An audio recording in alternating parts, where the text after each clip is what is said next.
வணக்கம் நண்பர்களே. ஐபிஎல் 2025 உள் நடந்த ஒரு சம்பவம் கிரிக்கெட் உலகத்தையே அதிர வைத்திருக்கிறது. லக்னோவுக்கு எதிரான போட்டியில் ஹர்திக் பாண்டியா எடுத்த ஒரு அதிரடி முடிவு பல கேள்விகளை எழுப்பியுள்ளது. திலக் வர்மாவை ரிட்டையர்ட் அவுட் ஆக்கியது சரியா? விதி என்ன சொல்கிறது? வாங்க பார்க்கலாம். அதுக்கு முன்னாடி இந்த சேனலை சப்ஸ்கிரைப் பண்ணலனா சப்ஸ்கிரைப் பண்ணிக்கோங்க. லக்னோ அணி 163 ரன்கள் எடுத்தது. மும்பை அணி சேஸ் பண்ணும்போது கடைசி 2 ஓவர்களில் 29 ரன்கள் தேவைப்பட்டது.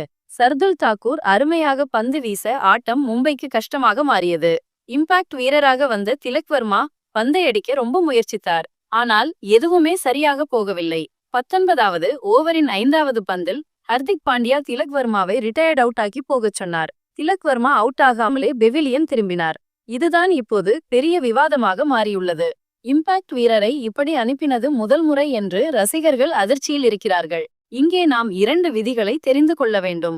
ரிட்டையர்ட் ஹர்ட் என்றால் ஒரு வீரர் காயமடைந்தால் நடுவரிடம் சொல்லிவிட்டு வெளியே போகலாம். ரிட்டையர்ட் அவுட் என்றால் வீரர் தானாகவே வெளியேறுவது. இது அவுட் ஆனதற்கு சமம். அஸ்வின் ஏற்கனவே ஐபிஎல்லில் இப்படி ரிட்டையர்ட் அவுட் ஆகியிருக்கிறார். விதிப்படி மும்பை செய்தது தவறில்லை.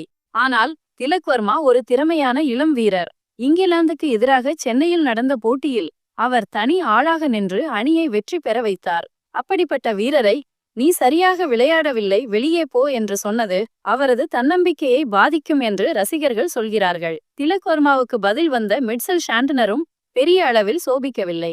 கடைசி ஓவரில் ஹர்திக் பாண்டியா சிங்கிள் கூட ஓட மறுத்தார். இப்போ நீங்க சொல்லுங்க நண்பர்களே, மும்பை இந்தியன் செய்தது சரியா, ஹர்திக் பாண்டியா செய்தது சரியா? உங்களுடைய கருத்தை கமெண்ட்ல சொல்லுங்க. இந்த வீடியோ உங்களுக்கு பிடித்திருந்தால் லைக் பண்ணுங்க, ஷேர் பண்ணுங்க, மறக்காமல் சப்ஸ்கிரைப் பண்ணுங்க. இன்னும் சுவாரஸ்யமான செய்திகளுடன் உங்களை சந்திக்கிறேன். நன்றி.